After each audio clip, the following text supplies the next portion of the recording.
Bonjour Darrell Poirier, c'est cool d'être avec toi là ici, en plus tu nous accueilles, tu nous mets bien. On est à l'école de l'Estudiantes en fait, C'est ça, c'est à ça. Madrid. D'abord on va commencer simplement, comment ça va? Bah, ça va, moi, mentalement ça va, physiquement un peu moins. J'ai fait une rupture de tendon d'Achille il y a 2 mois, pour l'instant je me remets bien. Aujourd'hui j'ai été chez le médecin, on m'a déclaré apte à reprendre la marche, donc plutôt pas mal. Bonne nouvelle là. Et du coup, est-ce que tu peux te présenter rapidement pour ceux qui te connaissent pas? Bah, moi c'est Darrell Poirier, j'ai 24 ans. Je suis né en 97, j'ai fait des petites sélections avec les équipes de France jeunes, U18 et U20. J'ai été formé à Cholet, j'ai fait l'INSEP. Et je suis passé dans plusieurs pays européens comme Messologhi en Grèce et Palancestro Reggiana en Italie. J'ai fait aussi un peu de G-League et j'ai participé à la Summer League NBA en 2018, si je dis pas 19. Avec les Lakers. J'ai été drafté Los avec. Angeles Lakers, ça. Non, la Summer League je l'ai fait avec les Spurs. J'ai fait un workout avec les Lakers. Ouais. J'ai eu pas mal de workouts et le workout qui s'est mieux déroulé c'était avec les Lakers. Ouais. Donc ouais, c'était une expérience assez enrichissante. En plus il y avait LeBron ce jour-là, donc c'était assez stressant.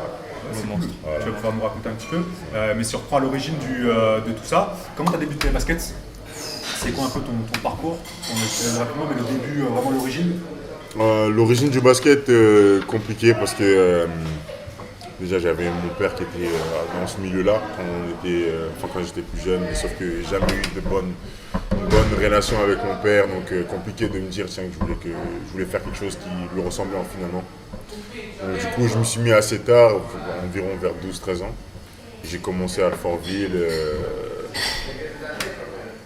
À tout hasard, au départ, ça partait d'une détection de foot où j'avais fait un truc incroyable pendant cette détection-là, sauf que le coach m'a dit que t'es trop grand, trop athlétique, que tu t'es trompé de sport.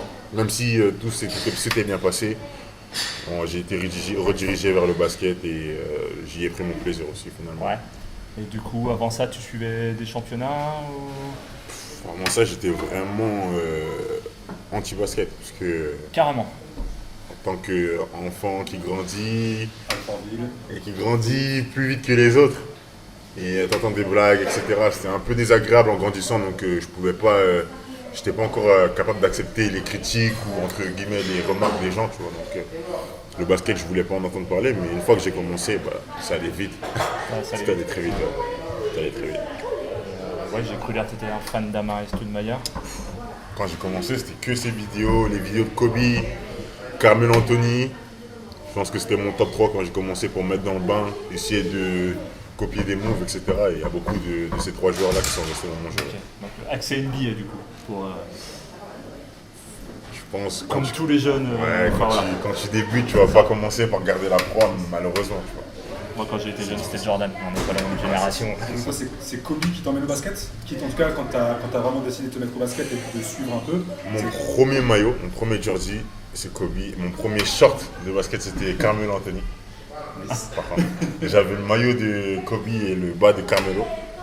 Et ouais, c'est ces joueurs-là qui m'ont lancé.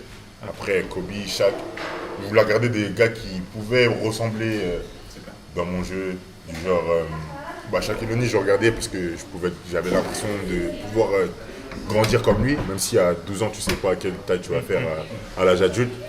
Mais ouais, c'est des gars que je regardais pour pouvoir m'inspirer, essayer de trouver des choses intéressantes qui pourraient m'aider dans le terrain, quoi, tout simplement. Donc, du coup, je rebondis sur ton essai aux Lakers. Ouais. Grosse émotion alors. Mon essai aux Lakers s'est passé d'une manière assez bizarre. Et j'ai pas fait beaucoup d'essais, même si j'avais eu beaucoup de propositions de workout. J'en ai fait que 2, je crois, Timberwolves et les Lakers.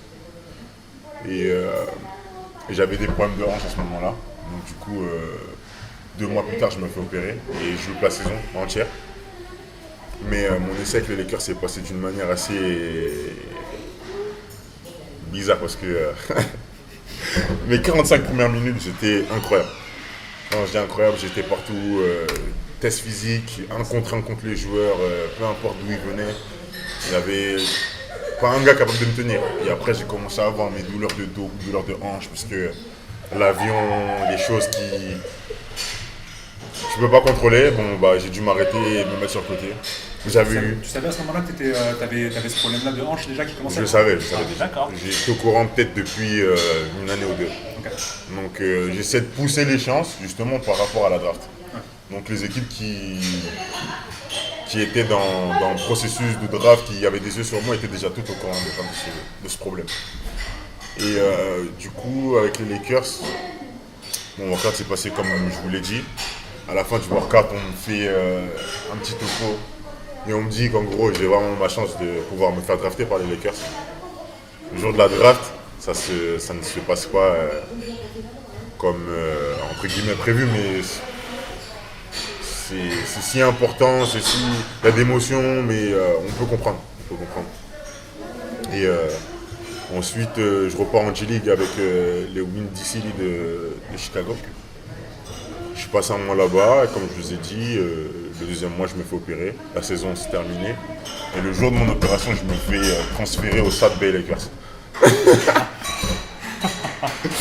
Je me suis fait transférer au South Bay. Et après... parce qu'en plus, tu débarquais à Chicago, tu avais fait 5 matchs et tu venais d'arriver en fait de Washington. Je me fais opérer. Et sur mon chemin du retour de l'opération, je suis encore sous médoc, etc. Je comprends pas trop ce qui se passe. Je reçois un message du GM qui me dit ouais, on a envoyé tes droits aux Lakers, etc.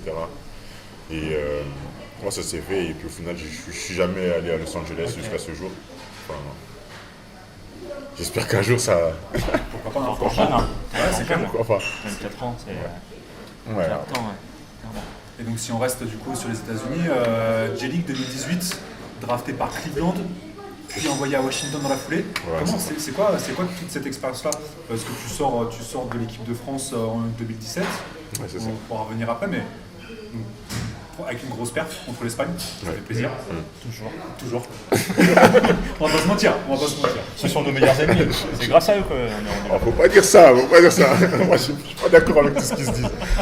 Et en tout cas pour la médaille, c'est cool. Et donc du coup, tu te dis, allez, il faut que je parte, faut que je tente le truc aux États-Unis. Bah, déjà, premièrement, comment ce match s'est déroulé, pour moi, c'était une motivation qui était encore plus grande que de se dire c'est un match contre l'Espagne, déjà, premièrement. Parce que le coach qui nous coachait, c'était Jean-Aimé Toupane, qui est sélectionneur des Bleus. Ouais. Et c'était mon coach aussi à l'INSEP. À l'INSEP, ma dernière année, tout le monde le sait, ça s'est pas bien passé pour moi pour des raisons peut-être d'immaturité aujourd'hui, avec du recul, je pourrais le dire. Ou je sais pas, mais je pense que j'aurais pu avoir de meilleures chances de m'exprimer à l'INSEP. Et ça s'est peut-être marqué le jour du match France-Espagne, tout simplement. Mais j'ai tout lâché. J'ai tout lâché parce qu'en plus, on venait de perdre. Pour moi, c'était une défaite qu'on aurait pu éviter. On aurait pu éviter, même si on s'est fait laver, on va pas se mentir. Mais au meeting le soir, en faisant la vidéo, le coach m'a un peu remonté les bretelles, etc. Des souvenirs de l'INSEP, donc j'ai eu un peu. Il t'a piqué au vif en fait. Ouais, un peu d'ego. Et le lendemain, voilà, ça a craqué. Après, j'avais fait un bon petit championnat, j'avais pas shooté. Ce jour-là, c'était ce jour où je mets des tirs à l'extérieur, où je montre que je suis capable de tirer, de dribbler, de faire des choses différentes dans mon jeu. Et je pense que c'est de ce match-là qu'on m'a pris au sérieux. Ce championnat a vraiment changé ma carrière, on va pas se mentir. Et Tu penses qu'il a fait exprès, Toupane, de venir te piquer au vif ou... C'est un coach très intelligent déjà. Ouais, ouais. Et très axé sur la défense. Quand je jouais pas à l'INSEP, je comprenais pas parce que j'étais très axé aussi sur la défense. Je pensais que c'était la seule chose que j'étais capable de faire. Mais c'était faux. Au final, je pense qu'il m'a beaucoup apporté mentalement parce que je pense que c'est ce qu'il essayait majoritairement d'apporter à mon jeu. Et franchement, il a réussi à faire ce qu'il voulait faire, je pense. Donc je suis très reconnaissant pour ce qu'il a fait pour moi, malgré j'aurais aimé en tant que jeune joueur me développer autrement et pouvoir jouer, goûter les terrains plus souvent. Mais je le remercie parce qu'il a été dur. Mais au moment où il avait besoin d'un joueur comme moi, il n'a pas hésité à me mettre sur le terrain. Même s'il y a eu des choses avant, non. je respecte le fait qu'il se soit dit dans sa tête pendant une année, je ne vais pas le faire jouer. Mais aujourd'hui, là, le jour qu'il va faire ramener la médaille, il m'a fait jouer, donc je peux pas lui en Tu l'as vouloir. rendu en plus au final. On s'est rien rendu au final. On s'est rien donné du tout. Il a eu l'intelligence de faire un truc qui peut-être risqué parce que j'ai pas joué à l'INSEP. Je sais pas comment ça s'est passé. L'année d'avant, en plus, où il fait venir en sélection un an en avance. Le premier jour, je me fais couper. Pour des raisons qui, selon moi, sont injustes encore aujourd'hui. Ouais, je suis pas là pour faire polémique. On pourra en reparler encore avec Aimé s'il le veut. On ne s'est pas parlé depuis le championnat d'Europe. C'est vrai. Depuis la 3e classe. Ok. Pour vous dire à quel point c'était... je sentais une connexion avec le coach.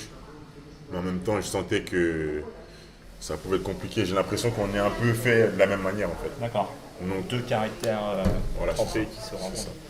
Ouais. Et donc là, médaille, grosse perf, médaille, et derrière G-League. C'est dans la tête, c'est j'ai fait logique, Charleville ou- d'abord. Ah oui, c'est vrai que tu peux Charleville. Après, Charleville d'abord. En Pro B, ouais, exact. Charleville, une époque assez compliquée où il fallait continuer à bosser, quoi, tout simplement. Donc là, à cette époque-là, c'était ma première saison en pro, donc Ouais. j'essayais de faire un peu... j'essayais de faire un peu dans la continuité du championnat d'Europe. J'essaie de montrer que je peux jouer et faire des choses, mais ça se passe pas comme ça financièrement. On ramène des joueurs à mon poste en décembre. Il y a des choix que je comprends pas trop. Le coach qui ne me parle pas, je pense qu'il est totalement différent d'Aimé. Mais Aimé m'avait servi les années d'avant, donc du coup aucune réaction de ma part. Et je pense que j'ai été super mature à Charleville. Toujours montré que j'étais disponible pour jouer, etc. Et l'année d'après, j'ai décidé d'aller en G-League parce que je voulais tout simplement pas rejouer en Pro B et je pensais pas que c'était fait pour moi. Et beaucoup de personnes sont allées à l'encontre de mes choix en disant que t'es pas prêt, tu seras jamais drafté en G-League. Dans tous les cas, tu as à peine joué en Pro B, tu mets 4 points en 16 minutes, tu prends 2 rebonds, etc. Moi, je savais que j'étais jeune et je connaissais mes objectifs. Le championnat d'Europe m'avait déjà donné un peu Confiance. de la confiance. Et puis voilà, moi j'ai pris mon billet, même si j'avais pas de sous à cause des situations financières qu'on a vues à Charleville. J'ai économisé pour prendre un billet et je suis allé faire les tests GIC. Donc tout est sorti de ma poche de base, il n'y a aucune agence qui Tu m'a pars aidé. tout seul, t'as Je pas pars. d'agent, pas de pote avec toi qui débarque aux States. Personne. Ah ouais, belle, Je prends mon avion, je partage une chambre d'hôtel avec un inconnu. Ok. Donc c'est comme ça que je me prépare. La première fois que je vais aux États-Unis aussi d'ailleurs. J'y étais jamais allé. Niveau anglais, Niveau anglais, je parlais pas anglais du tout. ah ouais, donc, J'étais juste là pour jouer au basket. la grosse aventure quoi. La grosse aventure, donc du coup j'y vais. Et sur le camp qui était de base 3 jours, j'ai juste fait une journée et j'ai été drafté en 7ème position. À la fin de ce jour-là, je pense que j'avais fait 3 matchs à double-double. Ouais. Double-double. J'avais pas mangé depuis, quand je dis manger à ma faim quoi. Pas mangé à ma faim depuis un moment, donc je voulais jouer et montrer que finalement toutes les personnes qui disaient que je devrais essayer d'aller en N1 ou des choses comme ça, ils avaient tort parce que je voyais quelque chose d'autre pour moi tout simplement. Tu voulais leur montrer qu'ils avaient tort en fait. Voilà, ouais, c'est ça. Et du coup en G-League, tu croises, il y a pas mal de joueurs. Et, comment tu vois l'image de la G-League, c'est les mecs qui viennent pour chercher un contrat NBA. Donc ça doit croquer. La G-League d'aujourd'hui, la G-League d'avant, c'est plus la même. Hein. Donc aujourd'hui, pour être un gars qui a des chances de pouvoir rentrer en NBA en arrivant de G-League, selon moi, la meilleure chose à faire pour saboter ses chances, c'est de prendre tous les tirs. Parce qu'au final, quand tu vas arriver en NBA, tu ne seras jamais le gars qui va prendre tous les tirs. Et il y a des stars devant toi, il y a des gens qui ont plus de statut, etc. En G-League, je ne sais pas comment ça se passe. Moi, on m'a souvent reproché en étant à Washington de prendre trop de tirs, pas prendre assez de rebonds, etc. En 5, j'arrive pas à prendre de rebonds, c'est quelque chose qui me caractérise. Mais par contre, je suis un scoreur en 5. Un gros scoreur en 5. Si on me demande de mettre 20 points à un match où je pense que je peux répondre présent, je serai là. Quoi. Mais La G-League, très intéressant, les joueurs beaucoup plus athlétiques, beaucoup plus rapides. Peut-être que leur QI basket est moins développé, tout simplement parce que le jeu va beaucoup plus vite. Le terrain est plus grand, il n'y a pas besoin de réfléchir. Quand tu peux passer un gars sur un dribble, tu passes un gars sur un dribble et je le fais tout simplement. Mais les joueurs, la qualité des joueurs là-bas, je pense qu'elle est si sous-estimée. Beaucoup de joueurs qui sont en G-League peuvent trouver des clubs en Euroleague facilement. Ouais. Les meilleurs joueurs, je pense qu'ils le font. Il y en a beaucoup qui trouvent des contrats NBA. Je me souviens de mon année à Washington. J'ai eu mon meneur titulaire qui joue avec les Warriors maintenant, je crois. On a eu Jordan McRae qui a été champion NBA en 2016, je crois, ou 16 ou 18, quelque chose par là en tout cas. Et ouais, c'était une expérience enrichissante. Le gars qui était devant moi, les 10 premiers matchs, c'était Lavoy Allen.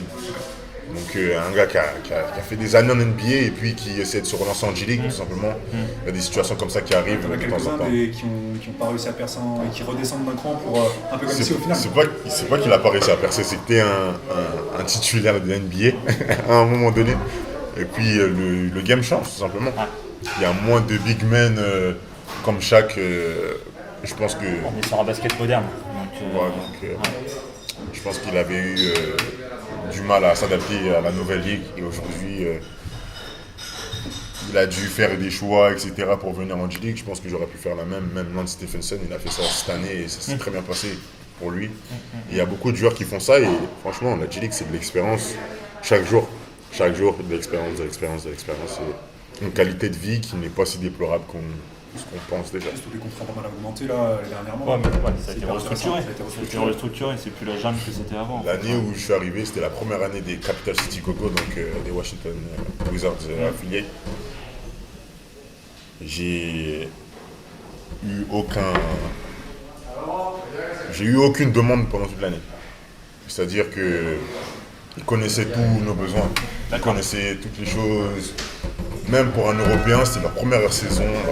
Je suis un Français, j'avais rien besoin de faire moi-même, entre guillemets. Ok. Tout était fait pour que tu puisses être performant niveau basket et essayer de progresser. Et après, j'y suis allé avant ma draft NBA. Donc du coup, il y avait un projet de développement. Après, ma blessure a changé peut-être les directions, les plans, etc. Mais comment ça s'est déroulé pour moi, ma première année en G-League, c'était vraiment très enrichissant, je pense. Et est-ce que tu penses, parce que tu disais que Jean-Yves Toupane du coup avait beaucoup axé la partie défensive de ton jeu, Ouais. est-ce qu'il l'a peut-être pas fait aussi parce qu'il savait que tu avais les capacités physiques pour la partie offensive? Est-ce que du coup tu penses que le passage en G-League fait que tu as rééquilibré un peu les niveaux défensifs-offensifs? Après, je sais pas vraiment quelles étaient les idées du coach. Il faudrait qu'un jour, si j'en ai l'occasion de lui en reparler, parce que je pense que c'est une conversation qui pourrait être intéressante. Mais ce que j'ai à dire sur ça, c'est qu'il a développé mon athlétisme, c'est sûr. C'est une chose qui est sûre. Je pense qu'il y a eu un gap l'avant et après Toupane. Et je sais pas si les qualités physiques peuvent jouer sur les qualités offensives. Ou hormis les dunks ou les trucs du genre, je pense que ouais, c'est sûr. Mais je pense qu'on aurait pu faire beaucoup plus de travail plus tôt. Mais peut-être que j'étais pas prêt mentalement, tout simplement. Tu sors de l'INSEP et après tu files C'est quoi, Espoir de Croix? Cholet. Ouais, Cholet, En Espoir formation. Pro. Comment tu t'es amené sur Cholet? T'as visité d'autres centres de formation ou... J'ai signé une convention avant l'INSEP, avec Cholet. Sauf que dans cette convention, normalement, quand tu passes les 3 années à l'INSEP, tu dois sortir avec un autre statut que celui qui a été en centre de formation normalement. Ouais. Du coup, je sors humblement, normalement, comme un joueur qui a été formé à Cholet. Et je lance ma carrière espoir comme ça. En décembre, je signe mon premier contrat aspirant pour faire le banc des pros immédiatement parce qu'il y a eu des blessures, etc. Donc ils avaient besoin d'un gars en plus. C'est comme ça que j'ai commencé à intégrer le groupe professionnel. Et je pense que depuis cette signature en décembre, j'avais pas fait d'entraînement espoir hormis les mercredis, quoi. C'était que des entraînements pro, même si j'étais pas prêt, j'étais encore focalisé INSEP, mon mindset INSEP, etc. Mais Cholet a vraiment fait un autre boulot à me développer en tant que leader, déjà, je pense. Et ils m'ont donné une confiance pour me dire qu'en gros, je suis pas juste un joueur défensif, je peux faire beaucoup plus de choses. Oui, tu sors une belle saison avec les espoirs là. 13 points, 6 rebonds, 50. Ça, c'est ma deuxième saison. C'est ta deuxième? Pardon, excuse-moi. Et cette deuxième saison, 13 Là, points, c'est vraiment faussé parce que 13 points, Je suis allé sur le site de Cholet. c'est faussé. Les 13 points, c'est faussé. J'étais, je pense, cette saison-là, j'ai eu beaucoup plus d'entraînement professionnel. Donc des fois, il y avait des fois où je jouais 30 minutes avec les espoirs et je jouais 15 minutes avec les pros. Quand tu sais que tu vas jouer avec les pros, même s'il ne faut pas le dire aux jeunes, même si c'est pas la bonne manière de le faire, quand tu es jeune et que tu essayes de créer ta place et tu sais pourquoi tu fais du basket et que tu sais que tu vas jouer en espoir, que c'est vraiment pas ton objectif de le faire et bah, tu te relâches finalement, on a perdu un titre peut-être à ce Oui, c'est moment-là. terminé sur le podium, on espère. Je dirais pas que c'est en partie de ma faute, mais je me sens aussi un peu coupable parce que peut-être que si j'avais donné le meilleur de moi-même, il y aurait peut-être eu un autre résultat et peut-être que Nancy aurait eu plus peur à ce moment-là. Mais ils étaient vraiment très dominants et j'avais d'autres idées pour moi-même. Mais ça s'est fait comme ça, je pense que C'est logique. T'as c'est les pros qui sont devant, qui t'appellent, qui font défense. c'est dur. Franchement, il y a beaucoup de choses qui peut passer dans un cerveau de jeune joueur qui essaie de faire sa passion, son métier, quoi. Donc Inconsciemment, tu vas te concentrer sur l'équipe pro. à ce moment-là, en plus, j'allais à l'école. J'étais en études supérieures, etc. C'était compliqué de se lever le matin, etc. Et c'est comme ça que j'ai signé mon contrat pro, en fait. J'ai arrêté l'école. D'accord. J'avais déjà eu mon bac, j'avais fait quelques mois en études supérieures, etc. J'avais vraiment compris et pris conscience que, mec, si tu veux vraiment faire ça, il faut que tu fasses des choix. Premièrement, il faut que tu saches ce qui est le mieux pour toi. Et je pensais que j'avais les capacités de faire tout ça. Donc c'est comme ça que j'ai pris la décision d'arrêter les cours et d'aller plus tendre tout ce qui se passait dans ma vie vers le milieu professionnel. D'accord. Et ouais, c'était tout simple, tout simplement. Mais les bonnes stats que j'ai eues là, elles auraient pu être beaucoup plus volumineuses si j'avais été à 100% avec les espoirs. Ouais, parce qu'au final, quand on reprend les années de Washington, il y a quelques grosses perfs. Il y a 4 matchs à plus de 20 points, mais à chaque fois, c'est 20 points, 8 rebonds. Il y a 2 perfs à 27, je crois. Ouais, en février, je tourne à 17 points, je crois. Ouais, Ouais. ça. Ouais. 8 rebonds, donc tu dis que t'es pas une machine à prendre des rebonds. Tu jouais poste 5 Washington? Poste 5. t'étais capable C'est de la prendre- première année où j'ai joué que 5. Ok. Et puis 5 raquettes, quoi. Tu peux même pas trop zoner. Si. Ouais. J'étais un 5. Il m'avait utilisé un 5, mais d'une manière assez intelligente. C'était un 5, mais sois toi-même, quoi. D'accord. Si tu peux prendre la balle, tu vas faire un coast-to-coast, tu le fais. Ok. Il faut juste ramener du rythme, etc. et continuer, quoi, à jouer. Et, j'ai eu du mal à m'adapter à tout ça, mais ça m'a beaucoup servi, comme j'ai dit, parce que j'ai pu évoluer dans mon jeu en intérieur déjà, premièrement. Jouer à l'intérieur, j'étais vraiment pas familier avec tout ça.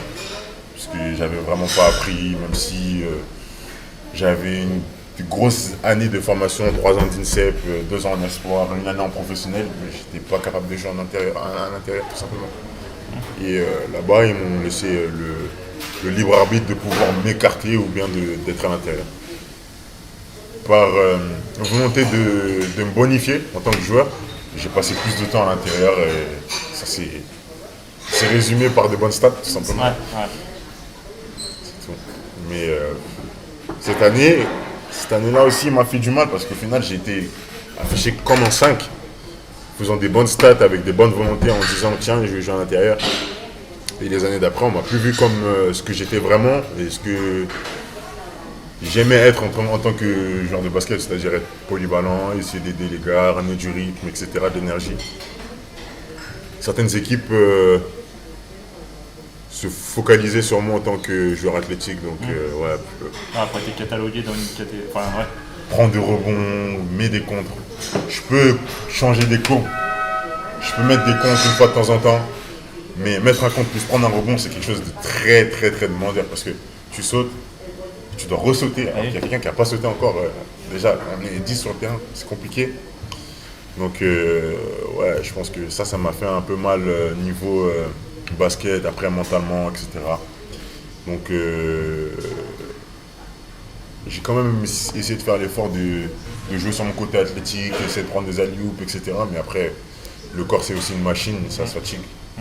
Donc, il y a eu des petits soucis par rapport à tout ça. Après, j'ai eu mon passage au Mans qui s'est très bien passé aussi. J'ai vu Qui ça. m'a vraiment rappelé mon moment à Washington. D'accord. Parce que là, le coach est très compréhensif aussi. Il sait que je reviens de blessure. Je me suis fait couper en Eurocup avec Bourg-en-Bresse 6 mois avant. 4 mois plus tôt aussi, je me fais couper en Pro B sans avoir. Ils ont quand même pris le pari, encore une fois, de se dire on va prendre un joueur, on ne sait pas ce qu'il va nous rapporter. Et au final, franchement, je pense, je peux le dire aussi encore aujourd'hui devant la caméra que je remercie le Mans Centre Basket pour m'avoir pris à ce moment-là, ma carrière, de m'avoir fait confiance en tant que joueur de basket tout simplement et ne pas m'avoir mis dans une case et me dire tu fais simplement ça. Tout simplement. Ils ont été très compréhensifs et ça m'a permis d'aller. Mais j'ai lu qu'ils avaient gardé très bon souvenir de ton passage en fait. Bah, je continue, même si je suis aujourd'hui à Madrid, Estudiantes sous contrat pendant une longue période, on va dire. Et je garde quand même des bons contacts avec les dirigeants du Mans. D'accord, tu es Qui- toujours en contact avec eux le Mans du coup. Ok. Voilà, mes premières bonnes stats. À Estudiantes, j'ai reçu des messages de leur part en disant on est très content pour toi, etc. Quand je me suis blessé, des messages aussi. Donc franchement, en France, je sais pas, j'aimerais pas cracher encore devant la caméra, mais je pense que le Mans Centre Basket en France, c'est une organisation spéciale. Vraiment, Ils avaient presque l'air déçus au final parce que quand ils te re-signent pas, parce que potentiellement ça pouvait arriver quand tu fais la pige, et tu sens ils font non, en fait il a besoin d'un contrat, il a besoin d'être dans un 5 majeur en fait, il a besoin de temps de jeu et nous on peut pas lui proposer parce qu'à ce moment-là l'équipe est en place, tu viens juste pour remplacer Alain Kofi. le jour où j'ai été annoncé que je restais pas au Mans, j'étais un peu dévasté, on va dire. Mais j'ai compris pourquoi il l'avait fait. Déjà, premièrement, il ne s'attendait pas à ce que je vienne et que je sois dans une telle forme déjà. Et que je puisse rentrer dans un collectif et que je puisse m'entendre avec tous mes coéquipiers. Il ne pensait pas parce que déjà, de l'INSEP, je tirais une réputation de fou malade, Ouais. de joueur qui n'a pas toute sa tête ou des trucs du genre. J'étais juste un gamin tout simplement, Ouais, c'est ouais. la vraie histoire. Mais Le Mans, c'est vraiment quelque chose de. Ils ont fait quelque chose d'incroyable pour moi. Je pourrais pas. Quand je reviens de Grèce, où ok, j'ai fait un très gros passage en Grèce, etc. Pour moi, c'est quand même pas justifié de dire que Le Mans, qui joue le haut de tableau, à ce moment-là, puisse se débattre sur moi, quoi, tout simplement.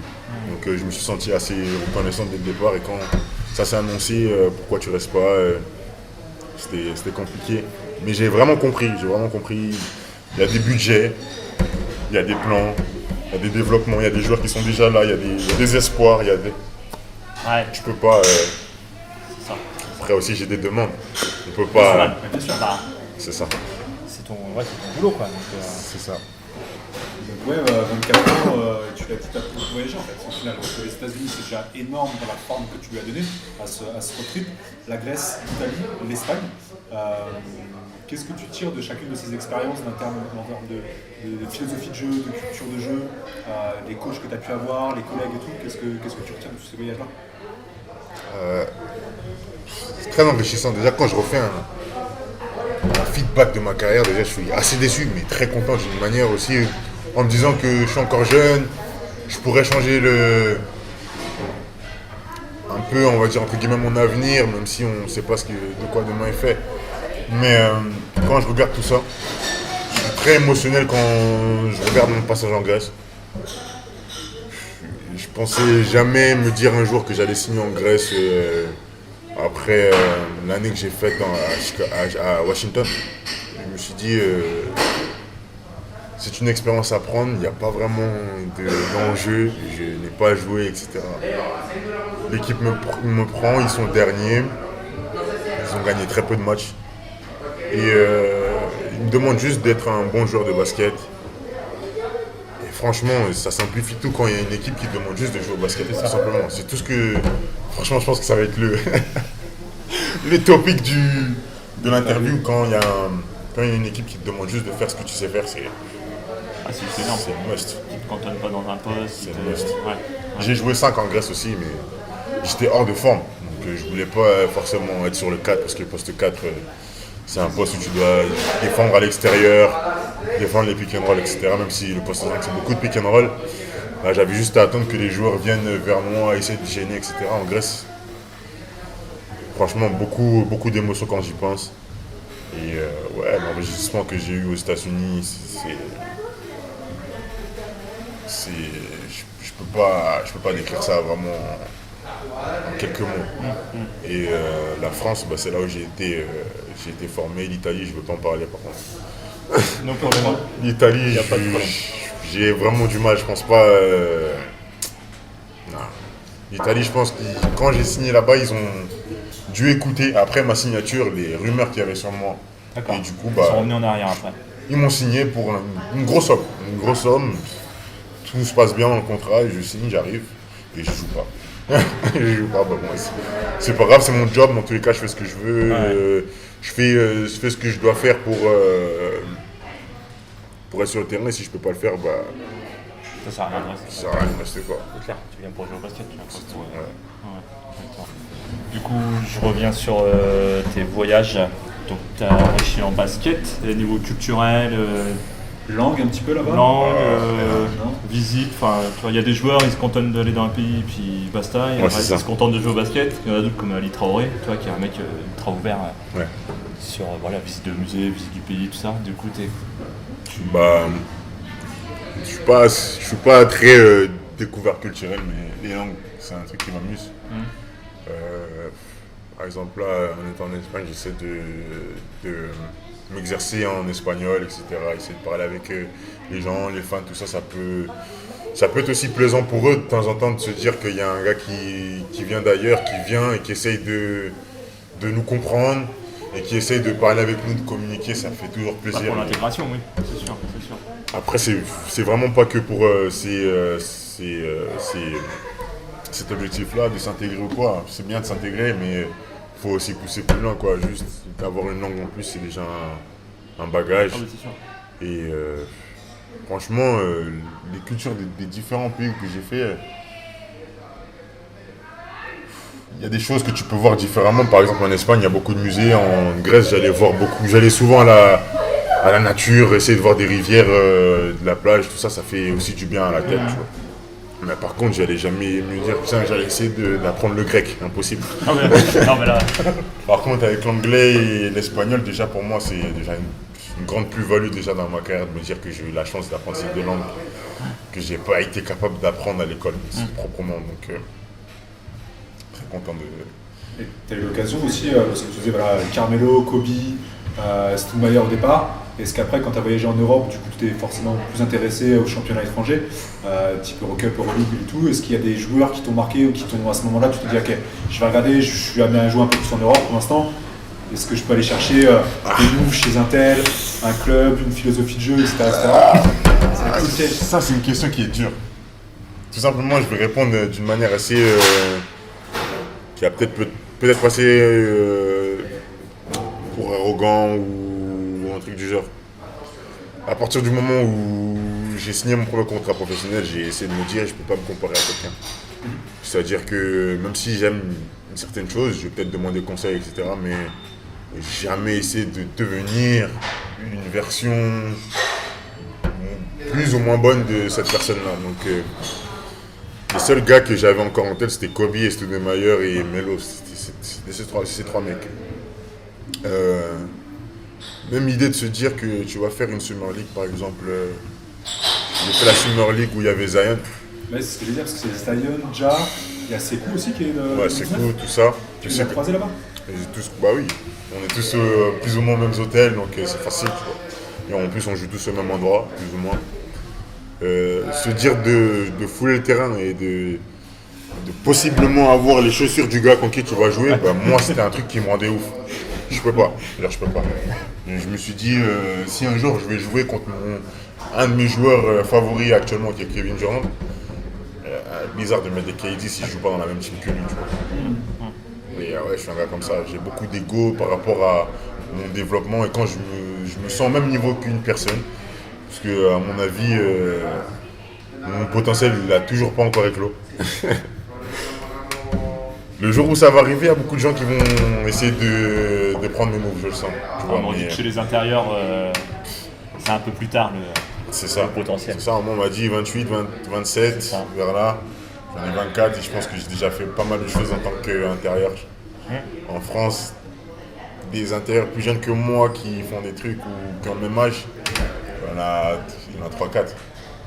Et justement, là, tu as 3 ans de contrat avec les Estudiantes. c'est ça. Ça correspond justement à le cadre culturel de l'Espagne. C'est un pays qui est agréable, niveau qualité de vie. Développement. On a vu la structure, elle est top. Les Estudiantes, moi, je suis là pour apprendre tout simplement. Bah ouais. Et la culture espagnole, niveau basket, c'est différent. Quand on a commencé le championnat, en pré-saison ça allait parce qu'en pré-saison ils arbitrent pas de la même manière, etc. Quand je suis arrivé, beaucoup de passages en force. Tu peux pas mettre l'épaule d'une manière, tu peux pas. Faut apprendre, c'est un jeu qui est peut-être plus intelligent, mais d'un côté qui est peut-être aussi un peu plus soft. Ouais. Et un joueur d'énergie comme moi, des fois, je veux pas forcément regarder qui y a devant moi ou pas, je veux juste marquer, quoi. C'est ça. Surtout en étant dans la raquette et quand t'as un gars qui est plus grand que toi, plus musclé que toi et plus expérimenté que toi et au final tu peux pas mettre un coup d'épaule. C'est frustrant. C'est frustrant mais j'ai dû m'adapter à tout ça et franchement je pense que ça ira mieux l'année prochaine si on est en ACB. Je pense que je pourrais être capable de montrer de meilleures choses que ce que j'ai montré en Leboro cette année. Après, le niveau, comme j'ai dit, était différent, l'arbitrage est différent. C'est comme un peu le reflet de mon année à Charleville et l'année que j'ai eue au Mans. Pour moi, c'est la même chose. À Charleville, j'ai fait de la merde, entre guillemets, parce que j'étais dans de mauvaises conditions, la ligue, etc. Il y avait des choses en dehors du basket, etc., qui sont passées. Et quand tu arrives dans un club comme le Mans, qui est, même si en Pro A ou juste sois toi-même, tu vois, tout se passe bien. Donc là, cette saison, c'est l'année d'adaptation. Et je suis obligé parce qu'on a un objectif. C'est ça, c'est ce que j'allais venir en fait. Du coup, les objectifs du club sur les 3 ans du coup de ton contrat. Après, sur les 3 ans, je peux pas, tu vois. Mais pour la première année déjà, c'était de remonter. Déjà, l'objectif, c'était de remonter. On a des joueurs qui... On a Ravi Beran qui a gagné un championnat du monde quand même avec l'Espagne.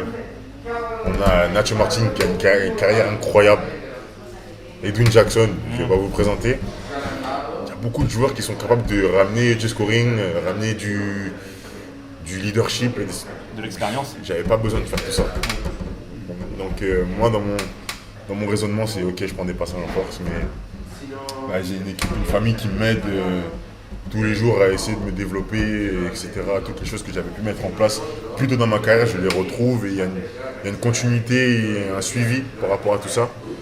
Je me suis dit, ça sert à rien de se fâcher pour des stats, ou des points, ou des rebonds, etc. Au final, tout se passe bien, on est toujours premier jusqu'à ce jour. Donc, même si je suis blessé, très content. Ouais. Et Edwin, en tant que Français, compatriote, il t'a aidé aussi à t'intégrer ici. Edwin, c'est un gars, c'est un compétiteur, tu vois. Un compétiteur, après, très intelligent. Je peux dire que je trouve aussi des similitudes avec moi, avec Edwin, sauf qu'on fait les choses un peu différemment, tu vois. Au début, avec Edwin, c'était... on se regardait un petit peu, on parle pas trop, on essaie de voir comment ça se passe. Même en tant que Français, du coup. Même en tant que Français, tu vois, moi je viens dans son club, c'est pas moi. Il est là depuis des années, tu vois. Non, mais on pourrait croire qu'il t'accueille, qu'il t'aide, voilà. Oui, tu sais, c'est un gars cool. C'est un gars cool, mais c'est un compétiteur. Ouais. Tu vois. Donc, tu sais, il me regarde un peu, il regarde la façon dont je bosse, etc. Peut-être qu'il y a des choses qu'il n'aime pas, il y a des choses qu'il aime bien, etc.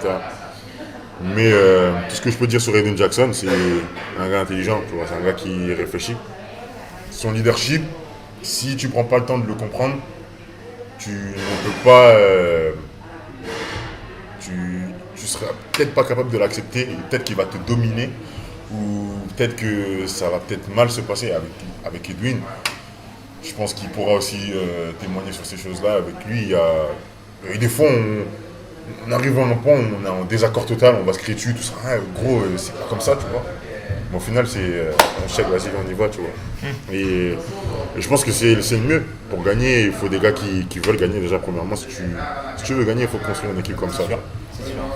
Ouais. Au final, t'accueillir, t'es à bras ouverts, les viens, machin. C'est pas le bon truc. Ben, au final, non. C'est pas le bon truc. On a des objectifs. Il m'a montré un peu. Il sait pas aussi. Je viens, j'arrive, j'ai 24 ans. Il peut se dire, c'est encore un petit con. Tu vois. Surtout s'il a lu tout ce qui se disait sur toi. Aussi. Enfin, Donc, je sais pas s'il l'a fait, mais s'il a entendu. peut-être qu'il l'a parler pas de fait, ça. peut-être qu'il l'a fait, Voilà. peut-être qu'il a dû entendre des. Alors, est-ce qu'il t'a tué le cas d'a priori? Et Metoupan, tout ça, c'est très.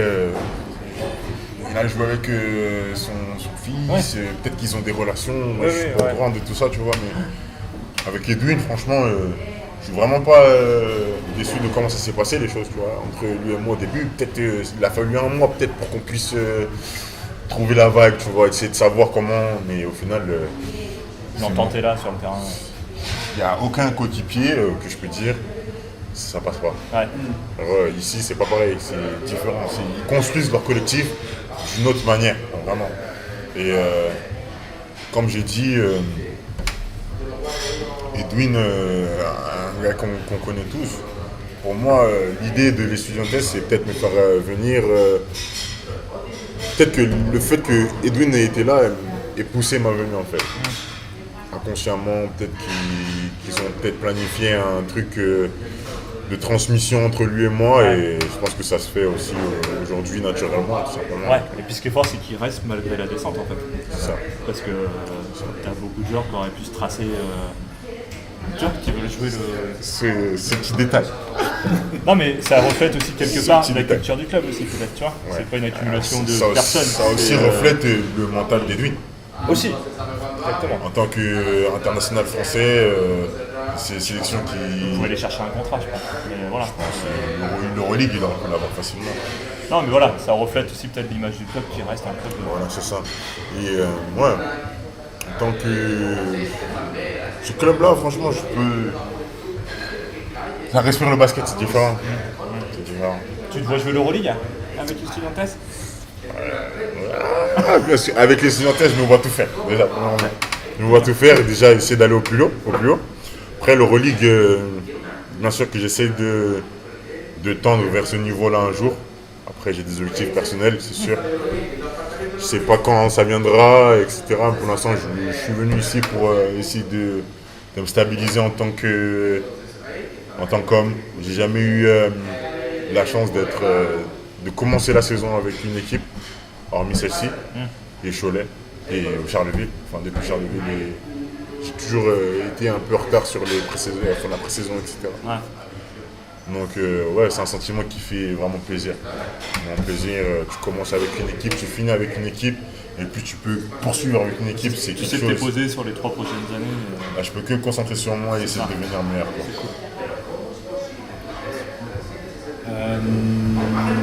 Ouais, donc on a parlé un petit peu de la blessure là, je voulais y revenir, donc 16 décembre, un truc comme ça. C'est ça. Tu me laisses 16 décembre, numéro Et- 16. Le 16, c'est vraiment un truc de ouf aussi. On peut en parler aussi. Mon jersey, on peut en parler pendant 1 heure. Mais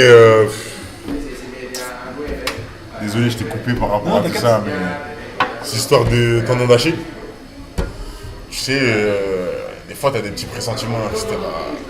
Et j'essaie de mieux faire avec déjà mes efforts en tant que coéquipier, etc., etc. On est arrivé dans une période où on avait enchaîné des matchs, on était fatigués, etc. On avait un match super important qui arrivait contre un joueur qui s'appelle Nick Ward. Nick Ward, je l'ai joué en G-League à Washington. Il était à New York, si je ne dis pas de bêtises, à ce moment-là. Donc du coup, la veille du match, je me prépare pour me dire, tiens, c'est un gars que j'ai joué quand j'étais en G-League, en pleine forme.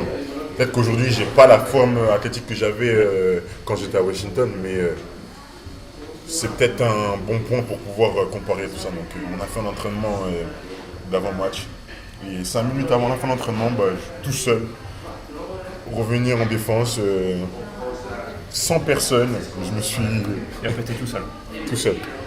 Tout seul, juste déroulé, vraiment tout simple. Je pense que c'est dû à la fatigue et ce que je disais un peu par rapport à mon discours sur le poste 5, athlétique, etc. Il y a beaucoup de choses que j'aimerais faire moi-même mais que je me prive de faire pour le succès de l'équipe parce que je suis déjà conscient qu'il y a des choses que je devrais laisser pour d'autres personnes. Et il y a des choses qui, quand on te force à faire une chose, là, en l'occurrence, pourquoi j'ai accepté de jouer en 5 et d'avoir ce rôle-là, c'était pour monter tout simplement. Monter, c'était l'objectif le plus grand dans la saison. J'en veux à personne, je m'en veux pas à moi-même non plus, pour avoir donné des efforts, etc. Peut-être que ça aurait pu se passer autrement si j'avais été sur le poste 4 et utilisé ma palette offensive d'une manière différente. Peut-être, mais les choses sont passées comme ça et ça va rentrer dans l'ordre. Donc là, ton quotidien, c'est quoi maintenant? Là, tu sors de chez le médecin, tu peux recommencer la marche. Là, je peux recommencer la marche. C'est quoi le programme un petit peu de reprise là? Plus de béquilles. Okay. Là, pour l'instant, moi, j'ai pas arrêté le sport. Ça veut dire que tous les jours, enfin pas tous les jours, mais une fois tous les 2 jours, 2-3 jours, je vais en salle de muscu pour essayer de me préparer physiquement sur le haut du corps et après le bas du corps va suivre quand je vais commencer ma récupération. Mais pour l'instant, j'essaie vraiment de me mettre en forme sur mon corps, essayer de faire qu'un avec moi-même parce que depuis que je suis revenu de mes hanches, j'ai toujours senti que j'avais un côté plus fort que l'autre. Ça me gênait et au final, le côté qui était plus faible s'est cassé tout simplement. Donc là, aujourd'hui, le focus c'est vraiment de se remettre bien en forme, essayer de passer plus de temps sur le business hors basket, passer plus de temps avec la famille et être bien mentalement pour revenir à 100% sur les terrains et être dévoué à ça tout simplement. Parce que la tendon d'Achille, la hanche, tu fais plus d'1 an sans jouer. Les deux hanches. Plus d'1 an sans jouer. Du coup, niveau mental, ça doit être. Comment tu fais un travail particulier? Parce que tu vois, quand t'es pro, enfin voilà. Niveau mental, quand tu te blesses, t'as les blessures qui arrivent, tout ça. j'ai eu Jean-Aimé Toupade comme coach. Je suis passé par Charleville. Donc ton mental a été tapé en fait. Voilà. J'ai plus de peur d'affronter. Non mais il y a des mecs qui pourraient se dire, enfin voilà, ça saoule parce que Pas moi. tu vois, ça te met hors des parquets sur 2 ans, enfin sur une période, J'ai niveau mental, tout va bien, tout se passe comme ça devrait se passer tout simplement. Et je suis même un peu en avant sur mon processus de cicatrisation, etc. Donc c'est pour vraiment montrer du truc. Je pense que le but vraiment c'est de ne pas s'inquiéter au final. Je sais que je suis là avec un club qui croit en moi. Donc je peux pas les laisser tomber en me disant ma tête va mal. Parce qu'au final, ce serait les mettre dans une situation où ils se disent on a signé un gars et au final, sa tête elle est partie. Et le gars qu'on nous a décrit, qui avait 17 ans, qui était peut-être un fou dans sa tête, c'est le gars qu'on a eu. T'as envie de prouver aussi après, quelqu'un. je pense que le mental, tout va bien. Tout va bien, c'est juste faut être constant. Et se dire que tout va aller mieux d'un jour après l'autre, simplement. Carrément. Tu parlais du temps pour développer un peu l'extra basket. Voilà. Et sur les réseaux, tu es branché NFT, son, il y a plein de choses en fait. Moi je fais pas mal de tout ce que j'aime, je le fais. Tout simplement. Je ne vais pas me dire peut-être que je devrais bosser dessus. Et après, tu es déçu de ce que tu fais au final, il faut se lancer. Shut that down. Shit. Français, anglais, je suis perdu. Et je faisais un truc que j'aime, les NFT, je pense que c'est une opportunité pour nous déjà d'aller sur un monde qui va changer, etc. Donc j'essaie de brancher dessus et j'ai vu que c'était assez intéressant, ça pouvait me matcher en fonction financière, etc. Donc je me suis lancé sur ça, la musique, ça fait depuis ma naissance, quoi. Toute ma famille est un peu axée musique, déjà depuis mon plus jeune âge. Quand j'étais à l'INSEP, quand les journées n'allaient pas bien, je m'enfermais dans ma chambre, j'écoutais la musique. Tous les pensionnaires qui ont été avec moi peuvent se dire, quand tu passes à côté de sa chambre, la musique était un peu trop forte, etc. C'est des choses qui sont là aujourd'hui, que décide d'affirmer un peu plus. Juste pour dire aux gars, en fait, les gars du basket, on est des basketteurs, mais si le basket s'arrête au bout d'un moment, qu'est-ce qu'on peut faire aussi, tu vois. On en a parlé beaucoup quand j'étais jeune, on me disait ouais, il faut trouver des cours tout simplement, mais ça, c'est pas forcément que les cours ou les diplômes, tu peux avoir aussi d'autres passions. Donc moi, mes passions, j'essaie de faire un tout, essayer de les regrouper, et essayer de me mettre bien, et c'est ce qui fait aussi que je suis bien dans ma tête, tout simplement. Du coup, t'es sur quel genre de son Je produis, je m'auto-produis, c'est-à-dire là pour l'instant en ce moment je m'exerce avec le micro, etc. Donc je prépare ma prod, donc je fais ma prod, je compose, etc. Une fois que j'ai terminé tout ça, je m'enregistre, je mixe mon truc et je le mets sur le côté pour l'instant. J'ai envie de préparer quelques petites choses, essayer de toucher un peu et essayer de me mettre un peu plus à l'aise au niveau musique. Mais ouais, je suis plutôt axé hip-hop, trap, R&B. D'accord. La trap, c'est un truc de jeune, ça. Un truc déjà. Excuse-moi, j'ai 44 ans. Le hip-hop, c'est pour moi. Wu-Tang, Public Enemy. Il n'y a pas d'âge pour commencer. Exactement, t'as raison. J'ai entièrement raison. Récemment, je crois que j'avais vu sur Instagram des rappeurs, je crois, de 80 années ou plus. Oh, t'as raison. C'est pas mal. Vraiment pas mal. C'est inspirant de voir des anciens qui font ce que les gens font. Qui évoluent leur son et C'est ça. ouais, c'est ça. Qui restent pas bloqués sur ce qu'ils faisaient. Il y a Les 20 ans, lyrics 30 ans. n'étaient pas les mêmes, mais bon son quand même. Je veux bien croire. Et ouais, on avait dans les petites questions préparées là, le 3-3, on voulait ton avis sur le 3-3, parce que de source, on a commencé un peu sur le playground, pas mal. Qu'est-ce que tu penses du 3-3 ? Ça devient une discipline olympique, il y a eu grosse perf là au dernier JO.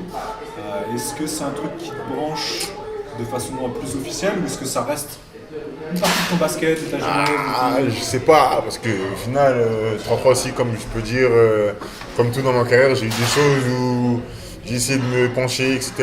Il y avait une sélection pour un championnat du monde. J'étais chaud pour faire le 3-3, etc. Et c'était à l'époque de l'UNICEF.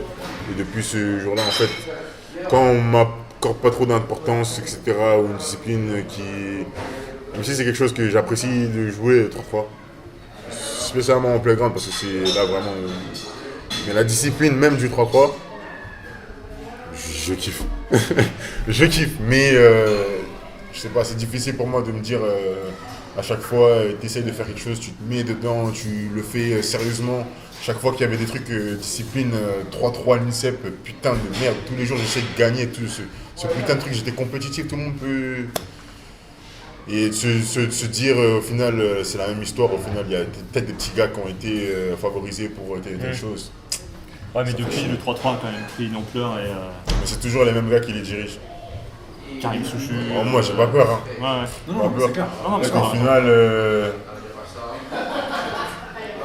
j'aurais pu être baisé par tous ces trucs-là. Je veux dire un truc qui est vraiment un mauvais mot, baisé, parce qu'au final, j'étais un gars qui a toujours été au fond de banc, à chaque fois au fond de banc. Ici aujourd'hui, j'essaie de progresser en tant que meilleur basketteur, en tant que meilleur humain. C'est aussi par rapport à ces personnes-là qui m'ont mis dans des situations où j'ai dû me remettre en question à chaque fois, constamment, etc. Je leur remercie pour ça, mais je leur remercierai pas en donnant mes talents dans des disciplines qu'eux, ils ont essayé de monter, ou quand j'étais au maximum, franchement, les journées 3-3 à l'INSEP, j'étais pas le meilleur basketteur à cette époque-là, mais je finissais toujours dans le top 3 des équipes de l'INSEP. Il n'y avait pas une autre équipe qui pouvait se dire tiens, ça va être facile contre l'équipe de dames. Et j'étais toujours avec les jeunes. Ça, c'est des trucs qui m'ont traumatisé durant ma carrière. C'est relou, mais je dirais jamais non à une sélection de 3-3, bien sûr. Faut être bête de se dire je vais refuser de mettre le maillot de la France. Maillot. Ah ouais, ça, mais je sais pas si je le jouerai en club ou un truc du genre un jour, tu vois, même si j'adore cette discipline. Mais ouais, le 3-3 c'est un truc qui peut révolutionner le basket. J'attends le 1 contre 1 maintenant aussi. Ouais, ça en parle. Le 1 contre 1, ça peut être incroyable. Ça Clairement. peut être incroyable. Clairement. C'est cool en tout cas. Bah ouais. On arrive fait plutôt pas bien mal là. de tours. Ouais. Les gars, merci. Hein. Franchement, Cette merci. interview, ça a Merci à été toi. cool. Qu'est-ce qu'on peut te souhaiter pour la suite là? Bon rétablissement quand même. Ça hein. Ouais, c'est ça, un retour Ouais, sur et les puis- parquets. Un Et puis, retour. puis monter en ACB, tout ça. C'est ça, prendre soin de toi, de la famille. C'est ça. Ouais. C'est les choses les plus importantes, quoi. Ouais, Je vous souhaite la même chose, parce qu'on a tous besoin de ces choses-là, je pense. exactement. Alors là, on prend soin de nous en venant ici, profiter de Madrid, moi première fois en plus à Madrid. Mais, Et puis voilà. tu nous reçois encore une fois, franchement. Regardez la maison. c'est- Moi, ils ont mis la petite bâche, mais de toute façon, on a pu Ouais. voir avant les couleurs, tout ça, c'est vraiment incroyable. Non, mais c'est super cool de ta part en tout cas. On va aller faire un tour dans la boutique, même si je crois qu'ils vont fermer là tout à l'heure. Le gars est Ouais, parti. ça déroule. Ça rouvre. Non, pas longtemps, je pense. Ouais, Je sais pas quelle heure il est. D'ici 16h, ça sera rouvert. Il y a des il y a des maillots exclusifs de fou là-bas. C'est vrai Incroyable. Ok. Mais cool, ouais, merci beaucoup pour l'accueil. Merci c'est bien. un vrai plaisir. Merci à Et c'est cool en plus de retrouver des petits Français qui sont passés du coup par la force des choses et les expériences un peu sous les radars.